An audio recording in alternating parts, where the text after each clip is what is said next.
YM6 news కి స్వాగతం.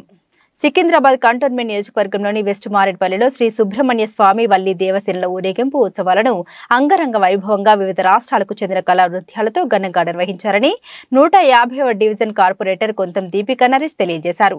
Corporator కొంతం దీపికా నరేష్ మాట్లాడారు. స్కంద షష్ఠిని పురస్కరించుకుని మంగళవారం రాత్రి వెస్ట్ మారేడ్పల్లిలో శ్రీ సుబ్రహ్మణ్య స్వామి దేవసేనల ఊరేగింపు ఉత్సవ కార్యక్రమానికి ఈవో శ్రీమతి అరుణ మరియు సుబ్రహ్మణ్య స్వామి ఆలయ ధర్మకర్తల ఆధ్వర్యంలో ఘనంగా ఊరేగింపు కార్యక్రమాన్ని చేపట్టడం జరిగిందని తెలియజేశారు. ఈ యొక్క కార్యక్రమంలో పార్టీలకు మతాలకు అతీతంగా ప్రజలు నాయకులు పాల్గొన్నారు.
ఎన్నో కలలు, ఆశలు, ఆకాంక్షలతో ప్రత్యేక రాష్ట్రం కావాలని, ఈ ప్రత్యేక రాష్ట్రంలో ఉన్న ప్రజల జీవితాలు మార్పు చెందాలని, నీళ్లు, నిధులు, నియామకాలు, ఆత్మగౌరవంతో కూడినటువంటి తెలంగాణ రాష్ట్రం ఏర్పడాలని, అందులో అందరం అభివృద్ధి చెందాలని ఆశిస్తూ తెచ్చుకున్న తెలంగాణ రాష్ట్రం దశాబ్ద కాలం పాటు పాలన చేసిన గత ప్రభుత్వం తెచ్చుకున్న తెలంగాణ రాష్ట్ర వనరులు, ఆర్థిక వనరుల్ని, సహజ వనరులు, మానవ వనరుల్ని అన్నింటినీ కూడా అనుకున్న లక్ష్యం వైపు నడిపించక తెలంగాణ ప్రజలు కన్నటువంటి కలల్ని హరించింది. రోజువారీ ఖర్చులు కూడా ఓడిపై ఆధారపడి పాలన చేసుకోవాల్సిన దుస్థితి ఏర్పరిచారు.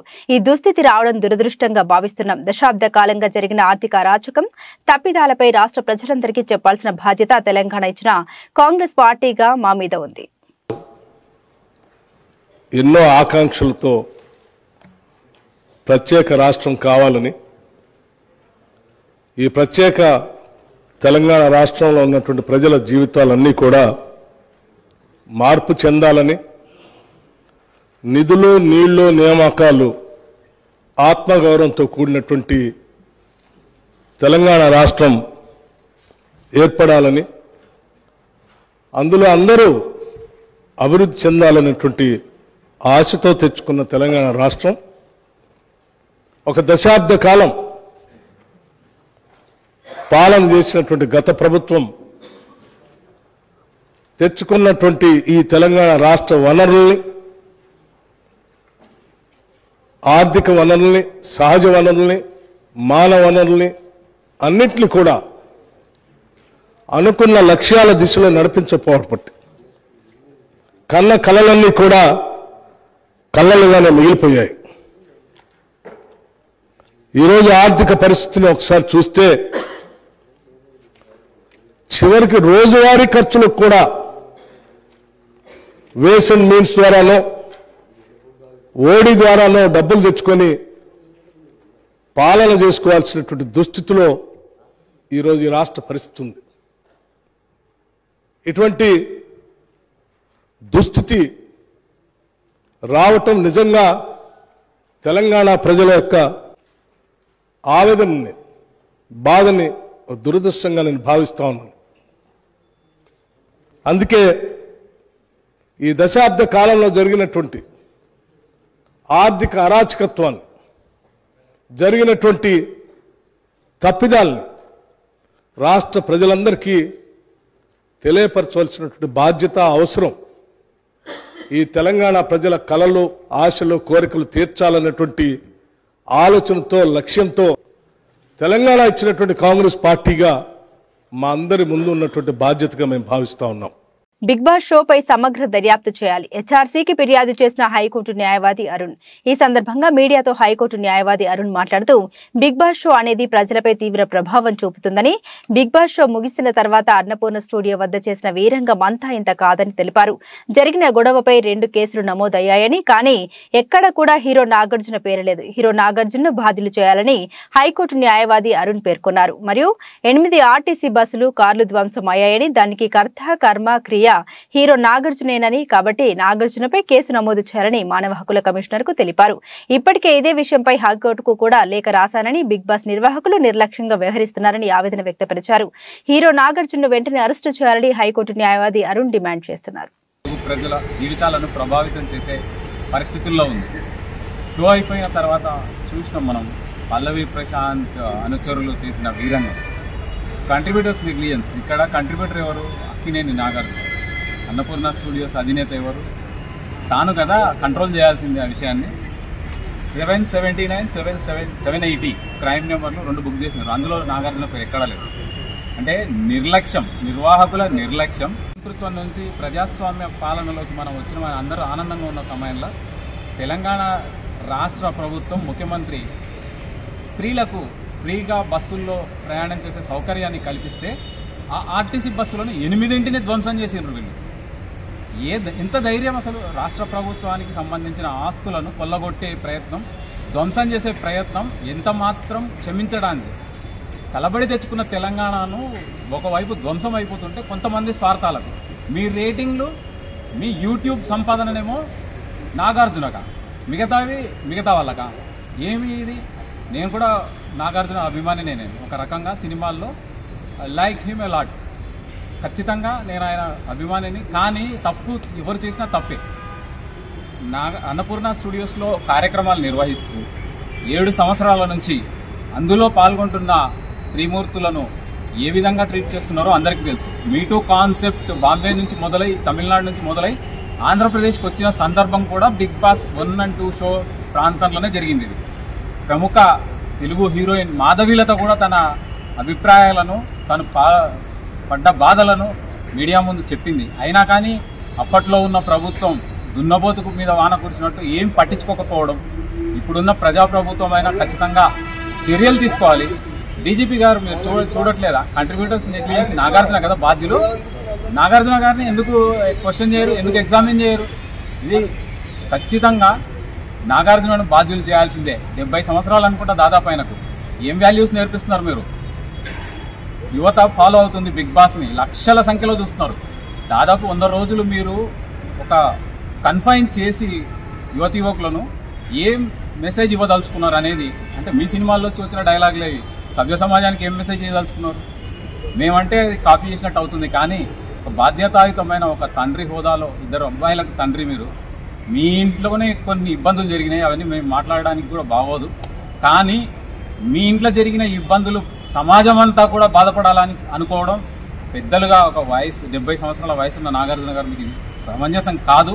అక్కడ జరుగుతున్న అన్యాయాలు, అక్రమాలన్నింటినీ కూడా రాష్ట్ర సర్వోన్నత న్యాయస్థానం ప్రధాన న్యాయమూర్తి గారికి నేను లేఖ ద్వారా పంపించడం జరిగింది. నిన్ననే చెప్పడం కూడా జరిగింది.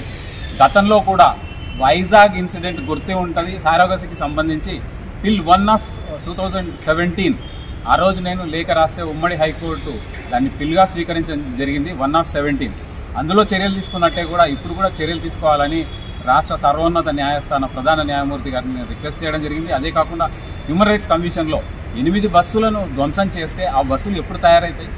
ఎప్పుడు మళ్ళీ ప్రజలకు అందుబాటులో వస్తాయి? ఎంతమంది స్త్రీమూర్తులు వాళ్ళ జీవితాలను వాటిలో వాళ్ళు అందులో ప్రయాణం చేసి వాళ్ళ జీవన భృతిని పొందుతున్నారు. అటువంటి సంఘటన కనీసం వారం 10 రోజులు కూడా కాలేదు, అప్పుడే 8 బస్సులను ధ్వంసం చేస్తే ఆ నిర్వాహకుల నుంచి వసూలు చేయాలి కదా. కనీసం బాధ్యత లేదా మీరు మాట్లాడడానికి? దానికి సంబంధించిన నష్టపరిహారాన్ని అక్కినేని సంస్థల నుంచి వసూలు చేయాలి. లేదు ఇంకా మీరు ఒక 10 బస్సులను రాష్ట్ర ప్రభుత్వానికి ఇవ్వాల్సిన ఆర్థిక స్థితిలో ఉండి, ఆర్థిక స్తోమత కలిగి ఉండి 8 బస్సులు ధ్వంసం అవుతుంటే చూస్తూ మీనమేషాలు లెక్క పెట్టుకుంటూ కేవలం యూట్యూబ్ సంపాదననే ఒక లక్ష్యంగా పెట్టుకున్న నాగార్జున గారు మీకు ఇది తగదు. I'm requesting the DGP to act forthwith. నాగార్జునను అరెస్ట్ చేస్తే ఇట్లాంటి సంఘటనలు మళ్ళీ పునరావృతం కావు, ప్రజా జీవితాలు దెబ్బతినవు, ఇబ్బంది పడవు అని చెప్పి నేను రిక్వెస్ట్ చేస్తున్నాను. మహిళా కమిషన్ను కూడా చైర్పర్సన్ లేరు, కానీ మహిళా కమిషన్లో జరుగుతుందని చెప్పి మహిళా కమిషన్ను కూడా ఆశ్రయించదలుచుకున్నాం. అందులో వాళ్ళందరినీ ఎగ్జామిన్ చేయాలి. 7 సంవత్సరాల్లో అందులో ఇన్మేట్స్ ఎవరైతే ఉన్నారో కేవలం ఇంటర్వ్యూకి వెళ్ళి వచ్చిన మాధవీలతనే ఎన్నో ఆరోపణలు చేస్తుంది. మరి నిజంగా అందులో పార్టిసిపేట్ అయిన స్త్రీలు మనం చూసినాం. సిపిఐ నారాయణ గారు కూడా ఏ విధంగా మాట్లాడారు. మొదట్లో నాకు కూడా ఒక రకంగా ఆయన మీద కోపం వచ్చింది, కానీ తర్వాత ఆలోచన చేస్తే ఆయన చెప్పింది కరెక్టే. మీ ఇంట్లో ఉన్న స్త్రీలను ఆ షోకు పంపిస్తారా, ధైర్యం ఉందా మీకు అని ఆయన అడిగిన తర్వాత నేను కూడా ఆలోచన చేయడం జరిగింది. మొన్న రాత్రి జరిగిన ఇన్సిడెంట్ నన్ను కంప్లైంట్ ఇవ్వడానికి పురికొల్పింది.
హలో, మీ అందరి గురించి ఆల్రెడీ మాట్లాడడం జరిగింది.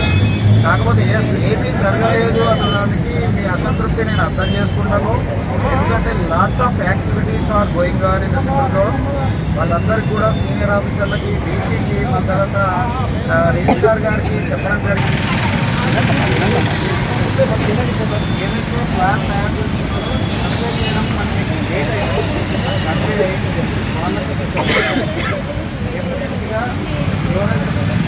మీ అందరికీ కూడా ఫేవర్ ఉన్నమ్మాయి మా తీసుకెళ్ళి డిజిఆర్ ఆఫీస్లో రిప్రజెంటేషన్ ఇచ్చి సీనియర్ ఆఫీసర్ మాట్లాడించడం జరిగింది. అట్లాగే అమ్మాయిలు కూడా నేను కూడా చూడడం జరిగింది. ఫోటోలు చూపించినారు, చాలా ఇబ్బందికరంగా సమస్యలు ఫేస్ చేస్తున్నారు.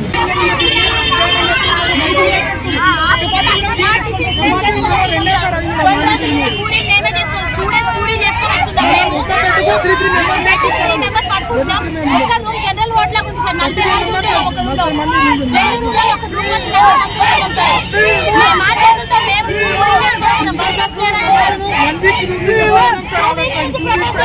రెస్పాన్స్ లేదు. స్టూడెంట్స్ ఎంత ఇబ్బంది పడుతున్నారు తెలుసా సార్? విద్యార్థులం సార్.